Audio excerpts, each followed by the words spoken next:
My grandparents were alcoholics. My parents were alcoholics. I grew up in bars, not in church. I didn't go to church till I was 33. It was the first time I went inside a church other than a wedding. I would get up on Sunday mornings, we'd get dressed, we'd go to bars. I'd spend my Sunday afternoons trying to keep my mom awake, driving home as my dad was passed out in the back seat. That was our life. I didn't know of anything else. And as I got older, I still had to go with them. They didn't believe in babysitters, and so I had to be with them. Finally turned 16. I got my own car, and I didn't have to be with them anymore. And so I determined I was never going to be like my parents because I thought it was, I thought it was just horrible. And so I started doing drugs. My best friend said, "Hey, Larry, why don't you come to my house for over the weekend?" I was like, okay. So I got it okayed with my parents because they were friends. And I said, "What are we going to do?" He said, "We're going to trip." I said, "Trip? What's that?" He goes, "You'll see." And so I got to his house, and he goes, "We're going to a dance." I was like, "I don't go to dances." He goes, "This is going to be fun." So he gave me a half a hit of LSD, and we went to a dance. Strobe lights, dancing, and there's all this action because when I found a spot where people accepted me. They didn't call me stupid like my parents did. They didn't tell me how dumb I was. And so I started going there every weekend and started smoking pot. We started, doing a lot of LSD. And it was fun to me. And we got into a little bit deeper stuff. I started shooting up cocaine and crystal meth speed. And I just got into this really deep into it. And about that time, my mom went to the doctors. She had cancer. And it was no big deal because nobody said anything. And I got a phone call one day and said, "Oh yeah, Mom died." And that was, I think, my very first thoughts of God. And I hated him. How could he do that? Nobody liked my dad. My dad was the drunk. He was the death of a party, not the life of a party. He was the person everybody went, "Oh no," when he showed up. And so I went deeper and deeper into doing drugs.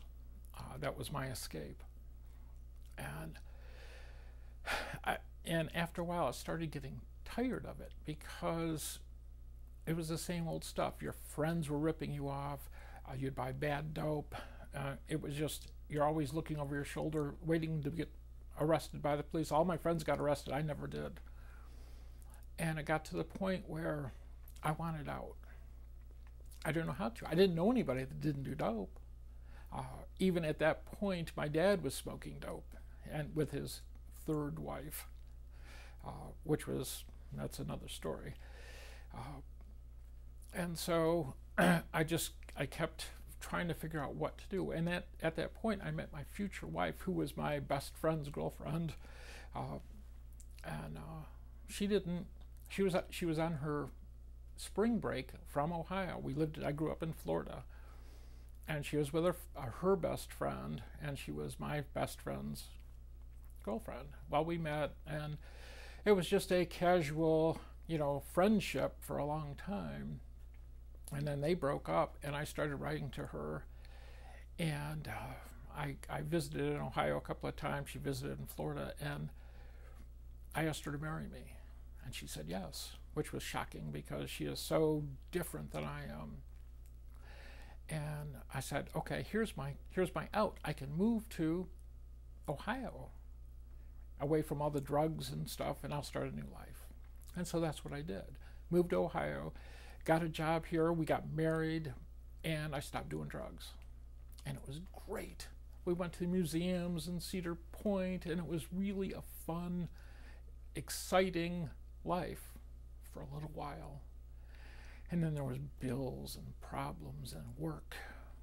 and I started using again. And now my wife wouldn't join in. And so I went, fine, more for me. But it was lonely because I would do what I wanted and she would do what she wanted. We had a couple of children, hoping that would revive our marriage, because our marriage was really shaky. And actually it drove us further apart because she never had time for me. It was always the children. And I got to a point where I had 2 full-time jobs that I was working because I didn't want to be home. I didn't know how to be a father because my father was a drunk. And at some point I realized I was just like my dad, because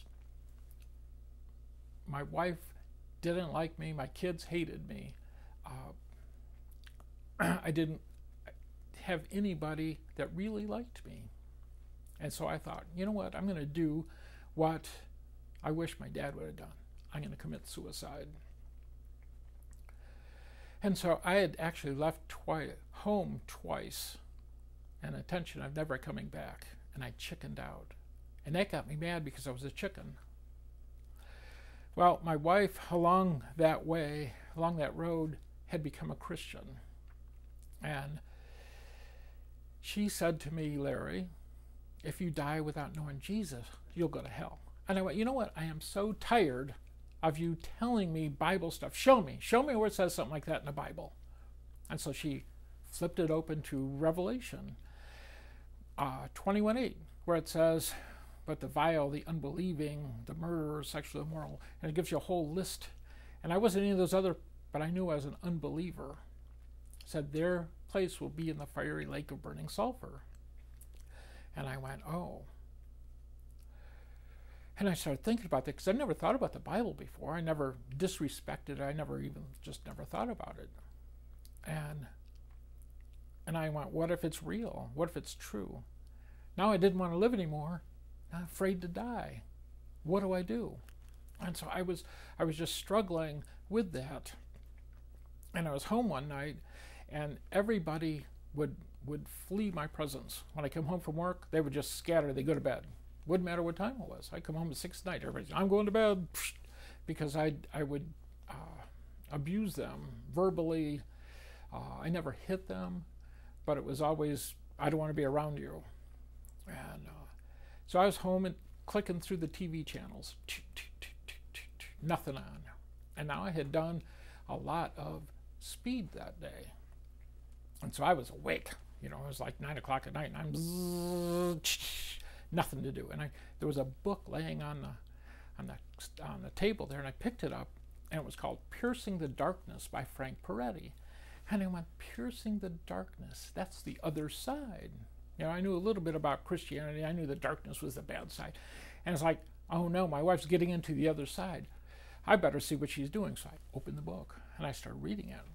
Well, it's a novel. It's just a regular novel about angels and demons. And I know that stuff's all fake and fairy tale. You know, demons have little red tails and a pitchfork. Angels are little floaty things with harps. And so I started reading it. And in the book, it was telling things that happened in my life yesterday. The exact same feelings, the exact same. And I got scared. It's like, how can this guy know what's going on in my life unless it's real? And then I got scared. I stayed up that whole night. I read the book.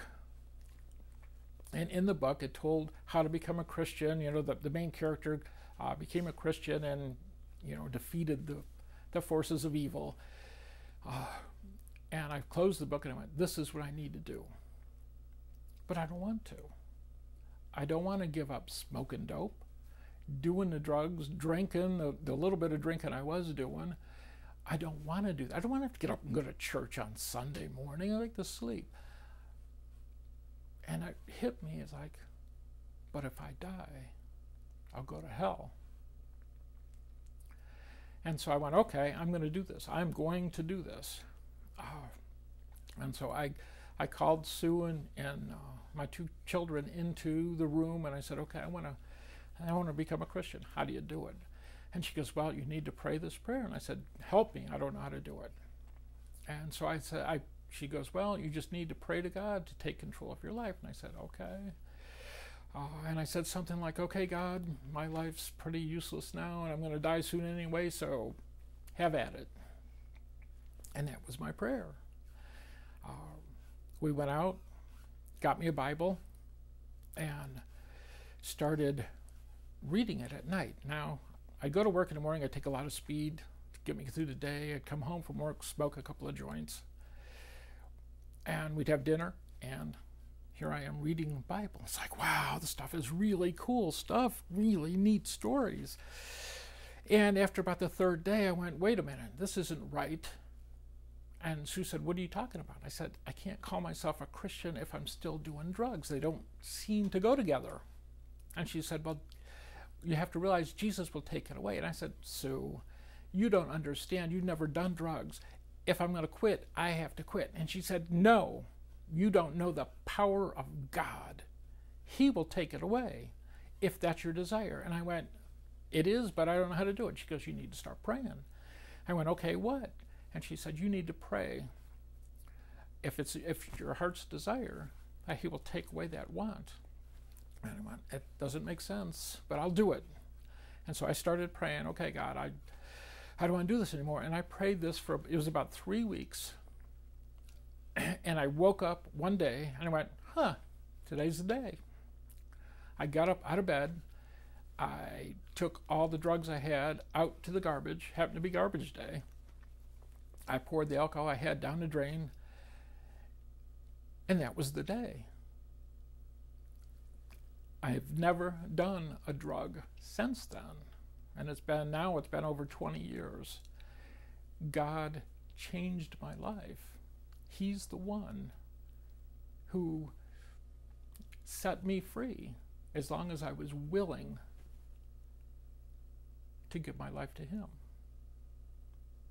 And so that's where and now he's set me on a path of helping other people. I'm the chaplain at Medina County Jail, and I get to talk with men that have the same problems and issues that I had. And, they'll say, you don't understand. I'll go, yes, I do.